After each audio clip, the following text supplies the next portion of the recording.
खबरों पर नजर डालने का किसान सियासत और संग्राम। आज फिर से दिल्ली कूच की तैयारी में है किसान। शंभू बॉर्डर से आगे बढ़ेगा 101 किसानों का जत्था। दोपहर 12 बजे दिल्ली कूच के लिए बढ़ेंगे किसान। शंभू बॉर्डर पर बड़ी संख्या में सुरक्षा बलों की तैनाती। बॉर्डर पर कील, कंक्रीट और बड़े पत्थरों से बैरिकेडिंग। किसान आंदोलन के चलते अंबाला में फिर से इंटरनेट सेवाओं को बंद कर दिया गया है।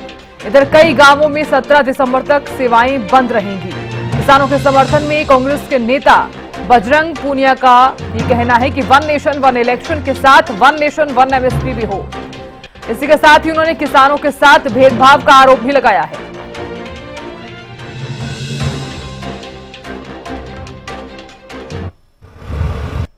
सपोर्ट करिए। उसके बाद में फसलों का एक मिनिमम प्राइस मांग रहे हैं, एमएसपी जो सरकार ने वादा किया था वही चीज़ मांग रहे हैं। बिल्कुल देखो पूरा मजबूत है और सभी इकट्ठे हैं और धीरे धीरे इकट्ठे हो रहे हैं। जिनके आपस में थोड़ा मनमुटाव था परिवार में हो जाता है तो वो किसान जो इंडिया वो भी साथ में आ रही है। और सरकार एक तरफ से वन नेशन वन इलेक्शन का जो बिल लेके आई है उसके साथ एक और भी लेके आना चाहिए कि वन इलेक्शन वन नेशन। तो सुना आपने कांग्रेस नेता बजरंग पूनिया का यह कहना है कि किसानों के साथ भेदभाव किया जा रहा है।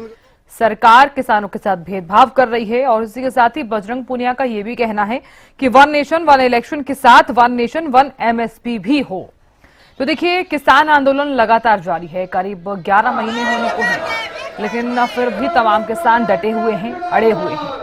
अब ऐसे में सबसे बड़ी बात यहां पर यह है कि आज जब 12 बजे कूच करेंगे तो उस वक्त क्योंकि 2 बार असफल हो चुकी है इनकी कोशिश, लेकिन अब तीसरी बार कोशिश की जाएगी।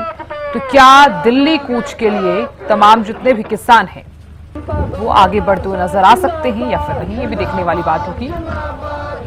हालांकि बॉर्डर की अगर हम बात करें तो जिस तरह से कंक्रीट और बैरिकेडिंग जो है वो यहाँ पर की गई है, पुलिस प्रशासन को भी अलर्ट कर दिया गया है। तो आज फिर से दिल्ली कूच की तैयारी में है किसान। शंभू बॉर्डर से आगे बढ़ेगा 101 किसानों का जत्था। तो 101 किसानों का जो जत्था है वो आज आगे बढ़ता हुआ नजर आने वाला है।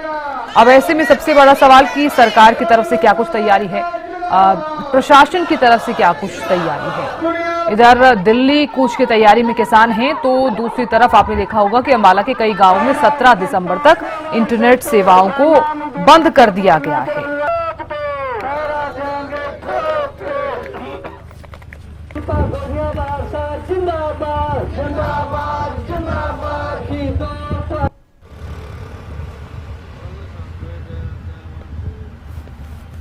कल 1 साल हो गया बंद कर दो।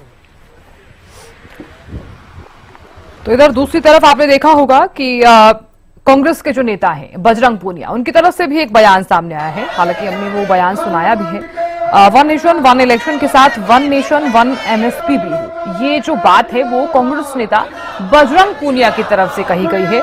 इधर उनका ये भी कहना है कि सरकार किसानों के साथ भेदभाव कर रही है।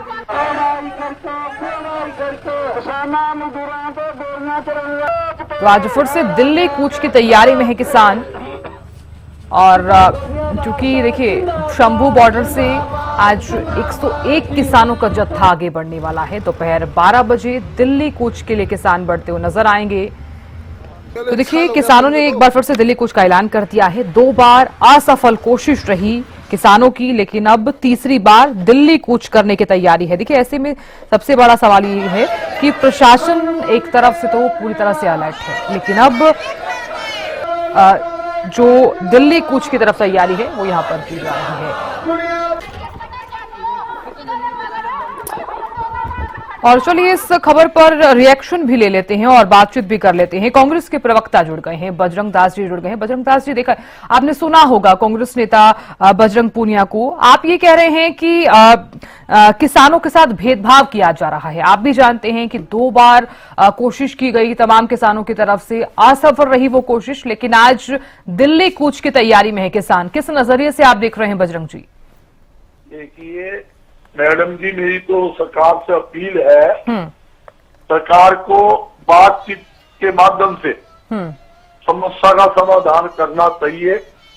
जबकि केंद्र सरकार ने चुनाव के समय भी ये वायदा किया था कि हम किसान की हर फसल एमएसपी पे खरीदेंगे, एमएसपी गारंटी कानून बनाएंगे। बार बार वायदा कर लेती है, उस वायदा से पूरा नहीं करती, जिसके कारण ये आंदोलन खड़े होते हैं। मैं यही पूछना चाहता हूं, जो वो बातचीत करने के लिए तैयार है, किसान नेताओं ने बड़ा इंतजार किया, ये कहा कि सरकार का मंत्री अधिकारी हमसे बातचीत करे, हम बातचीत करने के लिए तैयार है।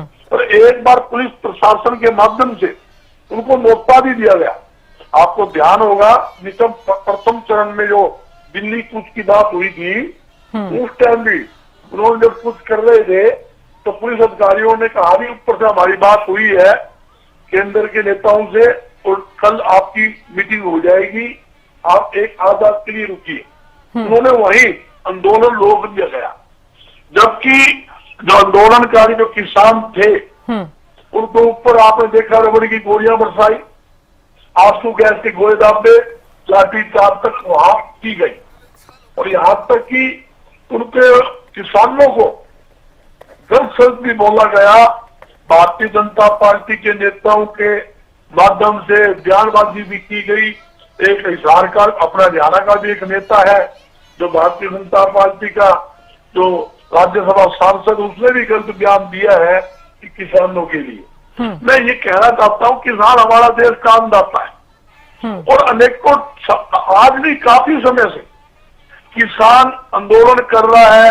पहले भी किसान आंदोलन में लगभग 750 किसान शहीद हो गए, उसके बावजूद भी सरकार ने सीख नहीं ली। और इतने टाइम से लगभग 10 महीने से ज्यादा हो चुके हैं किसान पंजाब के बॉर्डर पे बैठे हैं। मैं पूछना चाहता हूं, किसान जो पंजाब के बॉर्डर पे बैठा है, हरियाणा के अंदर व्यापार उद्योग पूरी तरह से प्रभावित हो रहे हैं। खास तौर पे अंबाला जिले के अंदर मैं एक व्यापारी भी हूं, इसलिए कहता हूं 60% व्यापार ठप हो गया। आप देखोगे डवाली साइड में 50% व्यापार ठप हो गया। जहां नरवाना जो फनोरी का बॉर्डर लगता है या उसके आसपास का टुहाना जाखल है, वो पूरा एरिया प्रभावित है। उधर से जो चिक्का है या कैथल है, तो हमारा व्यापार पूरी तरह से प्रभावित हो रहा है। सरकार ध्यान ही नहीं दे रही, क्यों नहीं ध्यान दे रही? अरे क्या तुम्हारा घर से क्या जाता है, थोड़ी बातचीत करते, आप उनको स्पष्ट कीजिए। बजरंग जी, देखिए आप कह रहे हैं कि सरकार ध्यान ही नहीं देती है, व्यापार भी ठप पड़ा है, तो ऐसे में आपने अपना पक्ष रखा, लेकिन इस बीच में आपको ये जरूर कहना चाहूंगी, मैं अपनी भी बात यहाँ पर रखना चाहूंगी, क्या आपको नहीं लगता किसानों को थोड़ा इंतजार करना चाहिए?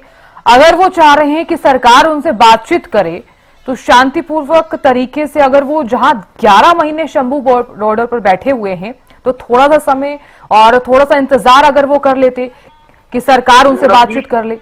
मैडम जी, आधा मिनट और लूंगा। ये बड़ा अच्छा सवाल आपने किया।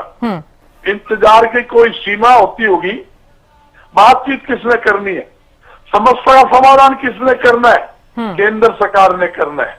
हरियाणा सरकार बोलती है कि हम 24 फसलों पर एमएसपी पर हम अनाज खरीद रहे हैं, जबकि मुख्यमंत्री को ये ज्ञान नहीं है 24 फसल तो हरियाणा में पैदा ही नहीं होती। एमएसपी की जो ये बात करते हैं, ये किसानों को भी गुमराह करते हैं। जब सरसों की परचेज आती है 15%, 20% सरसों खरीद के बाकी बंद कर देते हैं। धान की एमएसपी था 2320 रुपए, किसान लूटा और पिटा। मैं दावे के साथ कहता हूँ 150 रुपए से लेके 400 रुपए कम तक किसान की धान बिकी है। औने पौने दामों में पूरा धान बिका है। बहुत बड़ा धान घोटाला हो रहा है। किसान क्या कहते हैं? सरकार कहती है हम एमएसपी पे खरीदेंगे, हर फसल खरीदेंगे। फिर झगड़ा क्या है? तो आप हर फसल आप एमएसपी पर खरीद रहे हो, तो क्यों नहीं आप उसका गारंटी कानून मानते? आप किसान को क्यों नहीं संतुष्ट करते? नहीं, आपका हर दाना हम एमएसपी पे खरीदेंगे। आप एमएसपी की बात भी करते हो, हर फसल का एक एक दाना खरीदने का दावा भी करते हो, और फिर किसान को संतुष्ट नहीं कर पा रहे। और जिसके कारण आप देखिए, खाली किसान प्रभावित नहीं है, मंडी का आड़ती से जाके पूछो, मंडियां बर्बाद हो रही है। और जो कृषि उपज मिले हैं, मैं उदाहरण देता हूँ, राइस मिले, कितनी राइस मिले बंद हो गई हरियाणा पंजाब में, आप सोच नहीं सकते। और कितना नुकसान राइस मिल आज हो रहा है।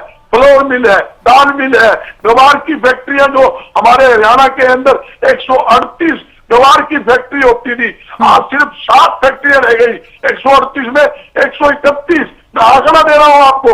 तो गवार की फैक्ट्रियां बंद होगी।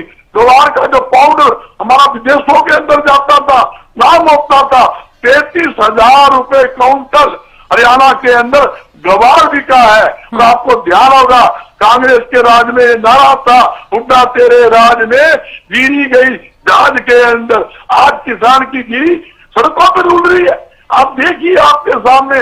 मैं इसलिए नहीं, मैं किसान विरोधी, मैं सरकार विरोधी बात नहीं कर रहा, मैं रिक्वेस्ट कर रहा हूं सरकार से।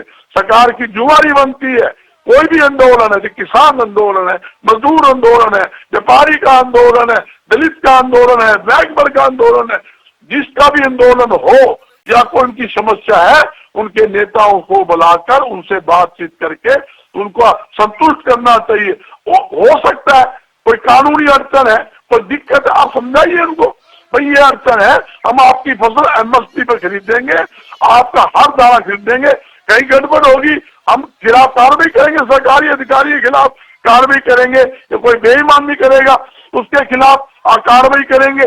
आज तक सरकार ने बता दे जितने घोटाले हुए, धान घोटाला हुआ अरबों रुपए का, सरसों घोटाला हुआ अरबों रुपए का, गेहूं घोटाला, किसी पर कार्रवाई हुई? कोई भी बड़ा अधिकारी के खिलाफ कार्रवाई हुई हो या किसी नेता के खिलाफ कार्रवाई हुई हो? मैं आपसे एक बात आपसे भी सवाल करता हूं, आप ये देखिए कि करोड़ों अरबों रुपए के जो घोटाले होते हैं बगैर सरकार की सह से या सरकार के नेताओं के सह से हो सकता है क्या? आप सोचिए, आपके सामने है, किसान के पास पर्ची है कि आपकी जो हमने 2320 में जो धान खरीदी है, उस धान में आप हम 300 रुपए काउंटर कम देंगे, 400 कम देंगे। उसके पैसे क्या होता है, सरकार जो है पूरा 2320 रुपए किसान के खाते में डालती है।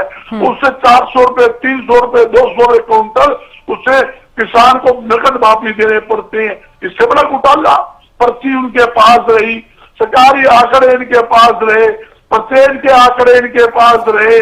आप देखिए घोटाले पे घोटाला आपके सामने हो रहा है और आपको भी पता है, और मुख्यमंत्री को एक 20 बात मुख्यमंत्री के सामने है और मुख्यमंत्री को पता है कि ऐसे काम हो रहा है। जब परचेज हुई उससे पहले भी मुख्यमंत्री को बताया गया था कि ये घोटाले होने वाले हैं, घोटाले होंगे। इसका एक रीजन और भी है, मैं आपको नया रीजन देता हूं। अगर सरकार घोटाला रोकना चाहती है, 100 किलो जो धान होती है उसके अंदर चावल निकलता है 62 किलो, और सरकार कहती 67 किलो हम चावल मिलर से लेंगे। वो कहां से दे देगा जब निकलता ही 62 किलो है? आप 67 किलो लोगे, 5.5 किलो चावल राइस मिल घर से क्यों देगा? राइस मिलों ने हड़ताल कर दी, कल 1 महीना हड़ताल रही। मुख्यमंत्री ने बना के कहा कोई बात नहीं, तुम तुम्हारा काम कर लो, अपनी एडजस्टमेंट कर लो। उन्होंने अपनी एडजस्टमेंट कर ली। लूटा तो किसान के पैसे कटे। आप तो 67 किलो चावल ले लोगे, निकलेगा 62 किलो। ये बात मुख्यमंत्री ने माननी थी। हाँ, ये गलत है। ठीक है बजरंग जी, आपने अपना पक्ष भी रखा, तो आप क्या मानते हैं कि जो दिल्ली कूच की तैयारी में है किसान, तो ये क्या सही फैसला है उनका? इतने लंबे इंतजार के बाद, जहां 10 से 11 महीने आप इंतजार कर रहे हैं, अगर थोड़ा बहुत इंतजार कर लेते सरकार से बातचीत करने के लिए, और जिस तरह से आप भी लगातार बातचीत कर रहे हैं कि घोटाले पे घोटाले किए जा रहे हैं। बहुत बहुत शुक्रिया जानकारी देने के लिए और अपनी बात को रखने के लिए बजरंग दास जी।